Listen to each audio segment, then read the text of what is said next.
오늘 욥기 6장과 7장 말씀을 통하여서 무엇을 책망함이냐라는 제목으로 네 번째 강의에 말씀 나누도록 하겠습니다. 본문 6장과 7장은 엘리바스, 욥의 친구인 엘리바스의 이야기에 대한 욥의 변론의 내용이 되겠습니다. 오늘 설교의 제목처럼 너희의 책망이 무엇을 책망함이냐? 이 25절의 욥의 말 한마디가 6장 25절의 욥의 말 한마디가 욥의 변론을 모두 함축하고 있는 말이 되겠습니다. 6장에서는 욥은 나는 단지 고통에 의한 비명을 질렀을 뿐 하나님께 범죄하지 않았다라고 자신을 변론하고 있고, 이어서 7장에서는 하나님께서 고달프게 하신 인생에 대한 욥의 탄식으로 이어집니다. 3장의 욥의 탄식과 비슷하죠. 이런 6장과 7장의 욥의 변론을 단락별로 나누어 그 내용을 먼저 살펴보시겠습니다. 첫 번째는요, 이 첫 번째 단락은 6장 1절부터 7절까지가 되겠습니다. 나의 괴로움을 달아보며 나의 파멸을 저울 위에 모두 놓을 수 있다면 바다의 모래보다도 무거울 것이라. 그러므로 나의 말이 경솔하였구나. 여기 경솔하였구나 라는 말은 욥이 자신의 탄식 어린 말에 대한 뉘우침이라든지 후회의 의미를 가지는 것이 아닙니다. 그러니까 3장에서 자신이 태어난 날이 없었더라면, 내가 죽었었더라면, 그래서 그런 탄식에 대한 후회나 혹은 뉘우침의 단어가 아닙니다. 경솔하였구나라는 것은 나의 괴로움과 고통을 저울질하여 보면 바다의 모래보다 더 무겁기 때문에 내가 어찌 탄식하지 않을 수 있을까? 내가 어찌 신음을 내지 않을 수 있을까? 라는 의미가 됩니다. 소리를 지르지 않을 수 없다. 라는 의미입니다. 경솔하구나 라는 단어가 그런 의미입니다. 그래서 자신의 탄식이 자연스러운 것이다 라는 변론을 하고 있습니다. 이어지는 그의 이야기를 이것을 뒷받침시키는데요. 낙이나 소가 먹이가 없어서 우는 것처럼, 소금이 없어 싱거운 음식이 넘어가지 않는 것처럼 내가 이렇게 하는 것, 내가 신음하고 탄식하는 것이 자연스러움이다, 당연한 것이다 라는 이야기를 지금 하고 있는 거예요. 욥이 이렇게 엘리바스에 대한 말을 변론합니다. 참고로 우리말 번역본에 닭의 알 흰자위라고 의역이 되어서 나온 부분이 있는데, 원문은요 맛없는 음식을 가리킵니다. 특별히 근동 지역에서 흔히 볼 수 있는 쇠비름이라는 풀의 즙을 가리키는 거예요. 그래서 7절에서 이런 맛없는 음식을 싫어하는 것이 당연하지 않느냐, 반문함으로 앞서 말씀드린 대로 고통에 대한 부르짖음이 당연하다라는 말을 지금 하고 있는 것입니다. 자, 다음으로 두 번째 단락은 6장 8절부터 13절까지인데요. 앞서 욥은 자신의 탄식에 대한 이유와 당위성을 말하였고, 이어서 현실적인 고통 앞에 소망 없음을, 그 소망 없음으로 인한 죽음을 바라볼 수밖에 없음을 이야기합니다. 나의 간구를 누가 들어줄 것이며 나의 소원을 하나님이 허락하시랴. 나의 소원, 나의 간절한 청을 하나님께서 들어주시면 좋겠는데 나를 죽여주셨으면 좋겠네 라고 지금 말하고 있는 거예요. 이는 곧 나를 멸하시기를 기뻐하사 하나님이 그의 손을 들어 나를 끊어버리실 것이라. 욥은 3장의 탄식과 동일하게 극심한 고통과 삶의 문제 앞에 죽음으로 이것을 끊어지고 평안이 찾아왔으면 하는 바람의 말을 하고 있는 것입니다. 13절, 나의 도움이 내 속에 없지 아니하냐, 나의 능력이 내게서 쫓겨나지 아니하였느냐. 자신 안에 더 이상 소망과 힘이 남아있지 않다라는 말을 13절에 하고 있는 것입니다. 세 번째 단락입니다. 14절부터 30절까지, 6장 14절로 30절까지. 이 단락에는 고통의 무게에 눌려있는 자신을 위로하거나 동정하기는커녕 도리어 정죄하고 있는 친구들의 무정함에 대해서 질타하는 내용들을 담고 있습니다. 우리가 지난주에 나눴었죠. 아파하고 어려워하는 친구를 향해서 그냥 가만히 그 이야기를 들어주고 위로해 주지는 못할 망정 회개하라. 너에게 분명히 죄가 있을 거야. 라고 자신의 부족한 경험과 한계 있는 그 경험에서 어줍지 않은 충고를 해서 이미 몸과 마음의 상처를 입은 친구를 더 무너뜨리는 그런 모습들을 우리가 보았는데 그 모습에 대해서 질타를 합니다. 욥이 오히려. 낙심한 자가 비록 전능자를 경외하기를 저버렸을지라도 그의 친구로부터는 종정을 받느니라. 내가 하나님을 경외함을 버리지 않았지만 비록 그랬을지라도 친구인 너희들은 나를 위로하여야 마땅하지 않느냐라고 욥이 항변하고 있는 거예요. 그렇지 못한 친구들을 욥은 또 다음 구절들 속에서 변덕스러운 그 지역의 간헐적 하천인 와디에 비유하며 우정에 배신당한 심정을 물을 찾다가 낙심한 대상과 행인에 비유하고 있습니다.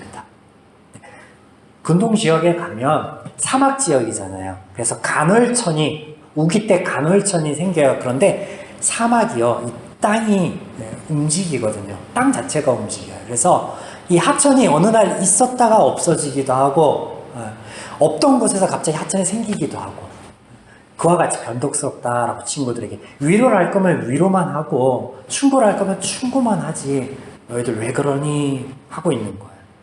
21절 이제 너희는 아무것도 아니로구나. 너희가 두려워하는 일을 본즉 겁내는구나. 자신을 위로하려고 왔다가 욥의 모든 형편을 보고 나니 그 태도가 바뀌어서 정죄하는 것에 대한 신랄한 비평의 말인 거예요. 이어서 욥은 내가 언제 너희들에게 도움을 구하였느냐 라는 말을 이어가는데 이게 22절과 23절이 됩니다. 이후 욥은 나의 허물이 무엇이며 너희의 책망함이 어디에서 근거하고 있느냐 라고 반문함으로 자신의 의로움에 대해서 이야기를 합니다. 네 번째 단락이죠. 7장 1절부터 10절입니다. 이 땅에 사는 인생에게 힘든 노동이 있지 아니하겠느냐? 그의 날이 품꾼의 날과 같지 아니하겠느냐?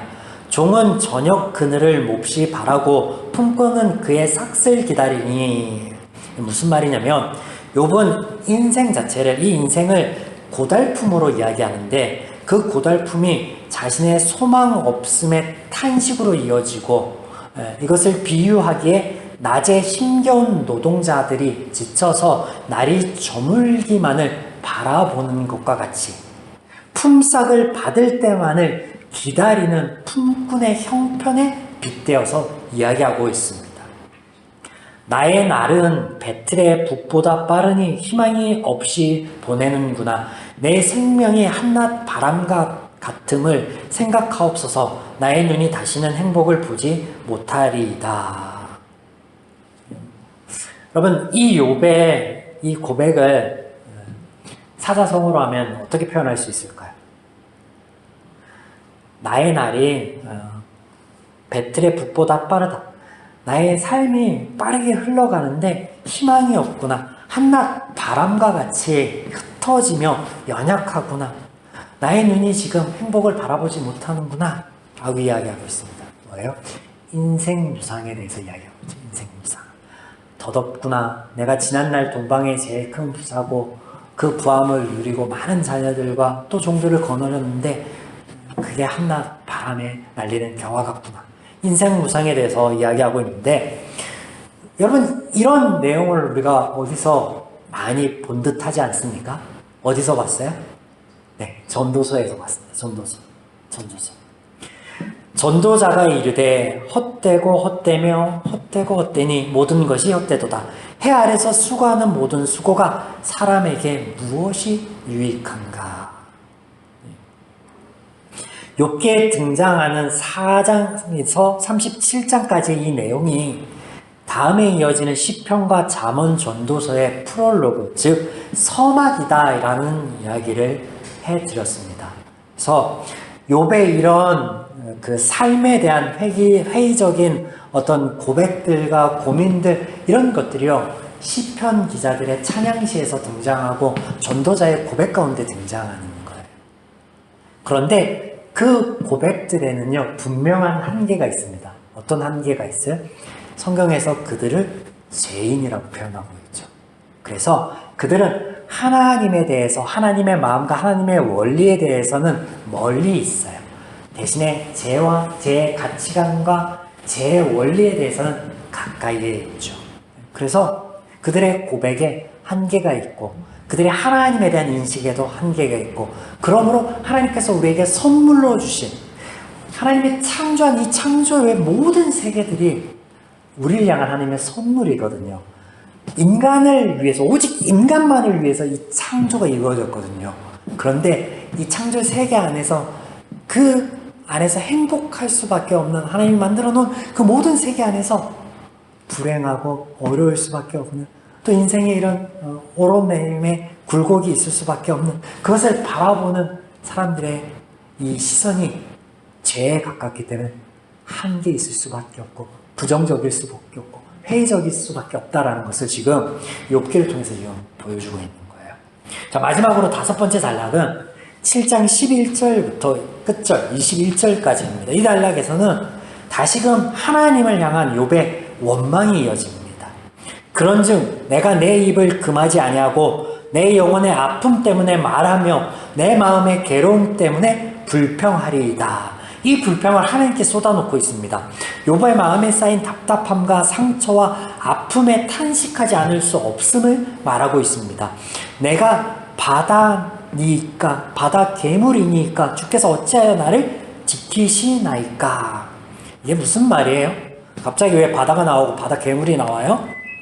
자, 보시면 이게 그 당시 근동의 신화나 그들의 어떤 사고나 개념 안에 있는 이야기들인데, 간단하게 이야기해서 큰 강이나 바다 혹은 용과 같은 것들은요, 사람들에게 해악을 끼칠 수 있는 존재로 여겨지고 있었습니다. 그 당시 사람들의 입장에서 큰 강이나 바다, 그 안에서 사람들을 풍요하게 할 수 있는 자원들이 있지만 때로는 그게 풍랑이 되고 그리고 자연재해가 돼서 사람들을 해할 수도 있는, 그래서 두렵고 무서운 존재로 여겨지는데, 욥의 이 고백이 뭐냐면 내가 사람들에게 해악을 끼치는 그런 악한 존재가 아님에도 불구하고 어찌 하나님이 이렇게 나를 심하게 다루십니까? 라고 한탄하고 있는 거예요. 이런 하나님에 대한 욥의 한탄과 원망은 마치 탄식의 기도처럼 이어지는데 우리가 아주 눈에 익숙한 구절들이 등장합니다. 17절부터 보시겠습니다. 7장 17절, 사람이 무엇이기에 주께서 그를 크게 만드사 그에게 마음을 두시고 아침마다 곤징하시며 순간마다 단련하시나이까. 사람을 감찰하시는 이여 내가 범죄하였던들 주께 무슨 해가 되오리이까. 어찌하여 나를 당신의 관역으로 삼으셔서 내게 무거운 짐이 되게 하셨나이까. 주께서 어찌하여 내 허물을 사하여 주지 아니하시며 내 죄악을 제거하여 버리지 아니하시나이까. 내가 이제 흙에 누우리니 주께서 나를 애써 찾을지라도 내가 남아있지 아니하리이다. 이렇게 탄식의 기도로 욥의 첫 번째 변론은 마무리되고 있습니다. 여러분, 욥과 친구들의 대화가 이후에 37장까지 계속 이어질 텐데 그들의 대화의 논점이 무엇일까요? 왜 욥과 세 친구들 그리고 엘리후가 중재하면서 이 5명이 계속 대화를 주고받을까요? 무엇이 그들의 대화를 이어가고 있을까요? 고통의 원인이 무엇이냐? 이게 쟁점이 되고 있어요. 고통의 원인. 지금 욥이 받는 고통의 원인이 뭐냐? 엘리바스는 욥의 형편을 보고 그의 경험에 의존하여서 조언하기를 인과응보에 의한 인과율에 대해서 말하기를 욥이 하나님께 범죄하지 않고서 이런 류의 고통이 찾아올 수 없으니 회개하라 라고 합니다. 무엇을 보고? 욥의 형편을 보고 엘리바스라는 이 앞단, 우리가 나누고 있는 이 앞단에 욥에게 이야기를 했습니다. 자, 이에 따른 오늘 6장과 7장의 욥의 항변은 무엇이었습니까? 나는 하나님께 범죄한 사실이 없다. 설령 하나님께 죄를 지었다 한들 그것이 하나님께 무슨 해가 되기에 자신을 이토록 무거운 짐을 지우시는지 모르겠다 라고 이야기를 합니다. 또 엘리바스를 향해서 내게서 너가 어떤 허물도 찾지 못하였거늘 어떻게 인과율에 따른 정죄만을 할 수 있느냐라고 반문을 하고 있습니다. 여기서 엘리바스는 고통의 원인을 욥의 숨겨진 죄, 회개하지 않은 죄로 보았고 욥은 그의 고통의 원인을 어디에서 봤냐면 하나님의 섭리에서 봤습니다. 하나님의 섭리.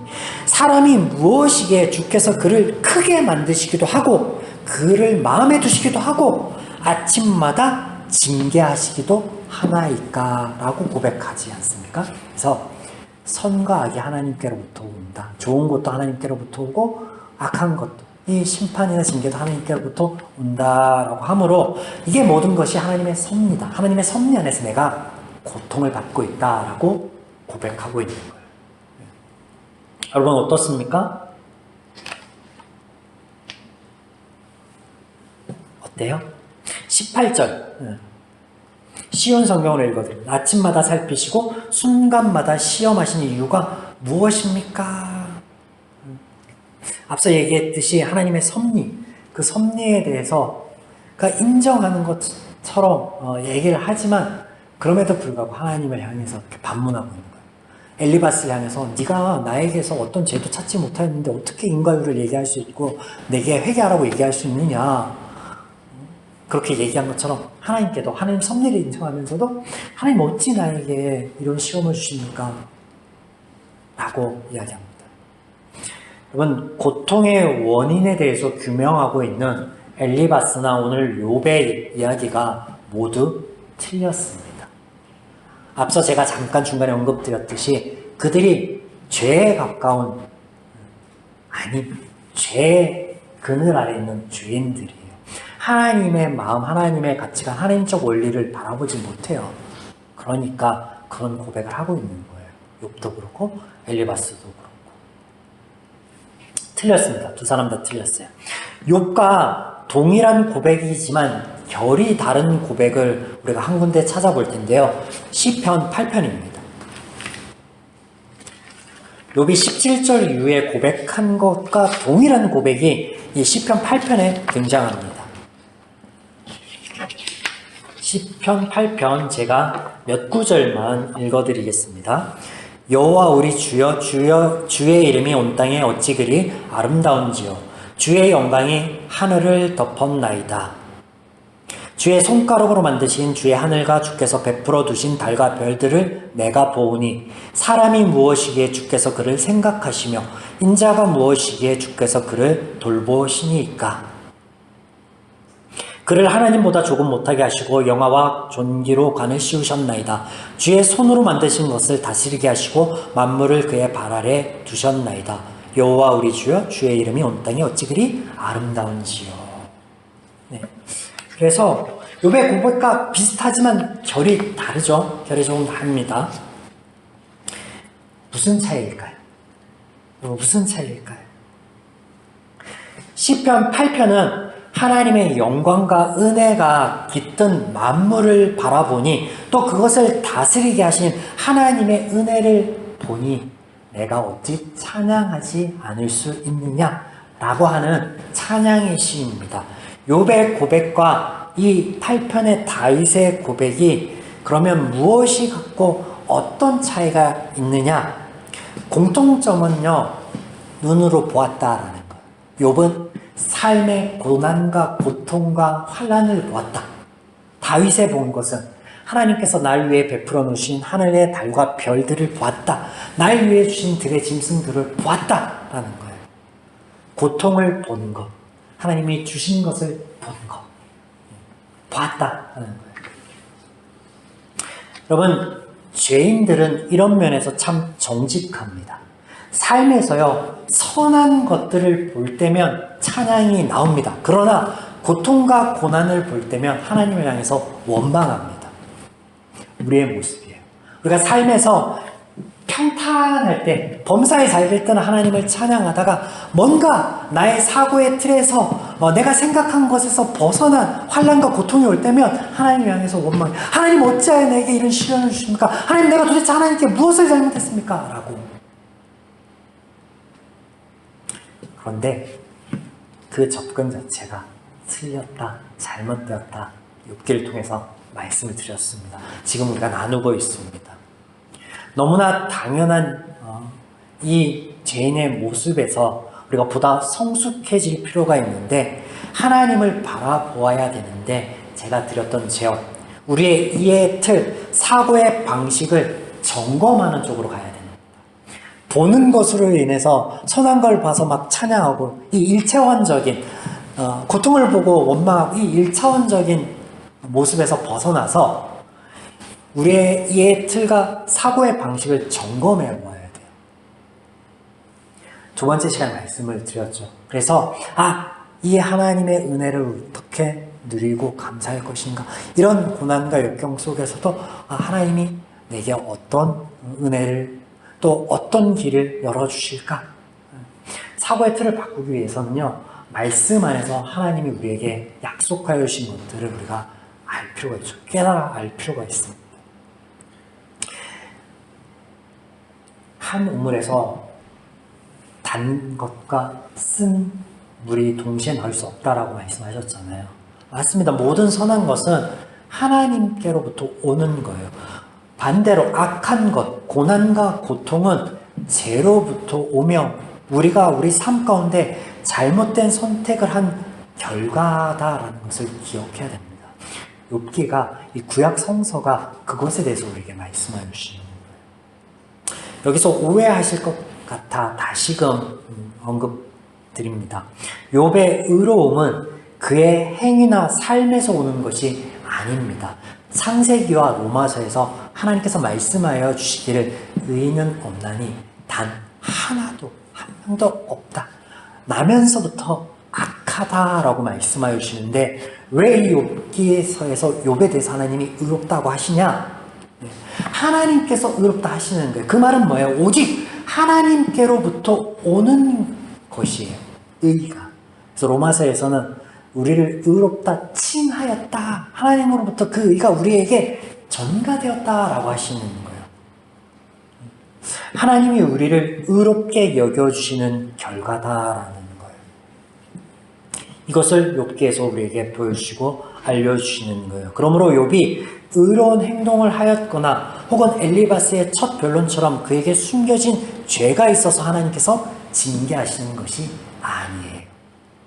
왜냐하면 욥의 행위를 보고 그에게 의롭다고 말씀하시는 게 아니라 욥 자체를 두고 하나님이 그냥 의롭다고 하신 것처럼 욥이 나쁜 행위를 하나님께 범죄하였기 때문에가 아니라 죄인이게 그 죄에서부터 이 아픔들이 온다라고 하는 거예요. 그러므로 하나님께서 선포하시죠. 내가 너희의 문제를 해결해 줄게. 내가 내 아들을 보내고 십자가 제 짐을 지게 함으로 너희의 그 고통으로부터, 너희의 그 죄의 그늘로부터 내가 건져내 줄게 하시는 거예요. 왜? 사람이 할 수 없으니까.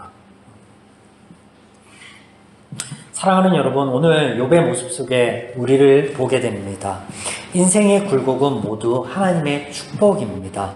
우리 인생 가운데 선한 것들이 있다면 그것을 누릴 수 있기에 하나님이 누리게 하셨기에 하나님의 은혜이며, 또 우리가 인생 가운데 시련을 맞이할 수도 있고 아픔을 경험할 수도 있는데 그 또한 은혜인 것은 하나님께서 동행하여 주시고 선한 길로 인도하여 주시고 극복할 수 있게 하여 주실 것이고 회복할 수 있게 도와주실 것이기 때문입니다.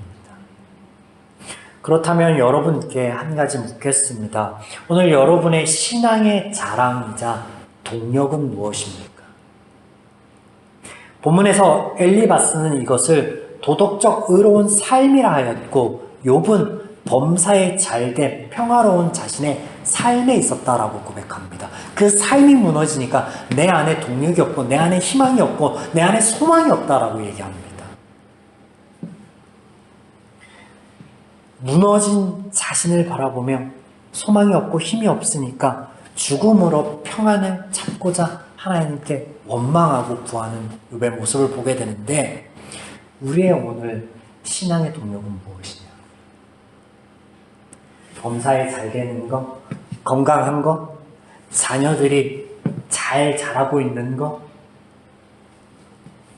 바라옵건대 우리의 신앙의 자랑과 동력은 이와 같이 우리 눈에 보이는 결과들에 두지 않기를 권면드립니다.